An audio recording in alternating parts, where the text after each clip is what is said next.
هل تعتقد أن تناول الكاتشب مجرد إضافة لذيذة لوجبتك؟ حسناً، دعنا نخبرك بما يحدث داخل جسمك عندما تتناول هذا الصوص الشهي، لكن المليء بالأضرار الصحية. أولاً، أول 5 دقائق.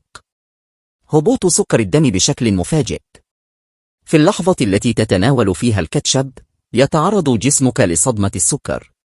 يهبط سكر الدم فجأة، مما يجعلك تشعر بنوع من الجوع الغريب، والدماغ يبدأ في إرسال إشارات تحتاج إلى تناول المزيد، مما يجعلك تتناول المزيد من الطعام.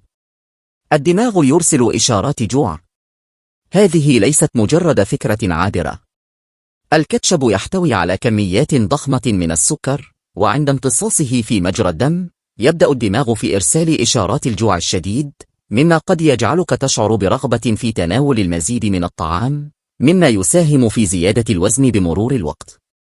ثانياً، بعد 20 دقيقة. ارتفاع ضغط الدم بسبب الملح المختبئ. الكاتشب يحتوي على كميات كبيرة من الملح المختبئ. بعد 20 دقيقة من تناوله، يبدأ ضغط الدم في الارتفاع بسبب تراكم الصوديوم في الجسم. تآكل من الأسنان بسبب أحماض الطماطم. أحماض الطماطم في الكاتشب تبدأ في العمل على تآكل من الأسنان، مما يعرض أسنانك لخطر التسوس والتلف إذا تناولته بانتظام. ثالثاً، بعد ساعة. تحول الفركتوز إلى دهون. في هذه المرحلة، يبدأ الكبد بتحويل الفركتوز الزائد الموجود في الكاتشب إلى دهون، وهو ما يعزز من تراكم الدهون في الجسم ويسبب زيادة الوزن.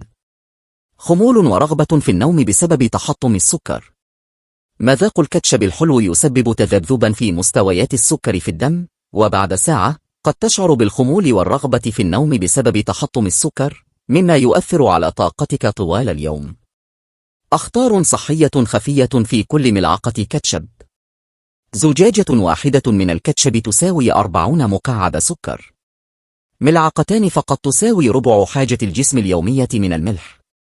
مواد حافظة تسبب السرطان في حيوانات التجارب. بدائل صحية ولذيذة. صوص الطماطم المنزلي. صوص الأفوكادو الكريمي. صوص الزبادي بالخيار.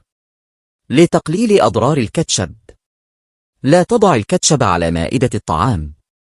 استبدله بصلصة الطماطم الطبيعية. اضبط كمية الملح في طعامك. اختر المطاعم التي تقدم بدائل صحية. لا تشتري عبوات الكاتشب الكبيرة. معلومة صادمة: أغلب الطماطم في الكاتشب التجاري هي معجون طماطم منخفض الجودة ممزوج بسكر ومواد حافظة. تحد صحي. هل أنت مستعد لتحدي نفسك؟ جرب الاستغناء عن الكاتشب لمدة أسبوع فقط ولاحظ الفرق. ما رأيك؟ هل أنت مستعد لتقليل الكاتشب بعد معرفة هذه الحقائق؟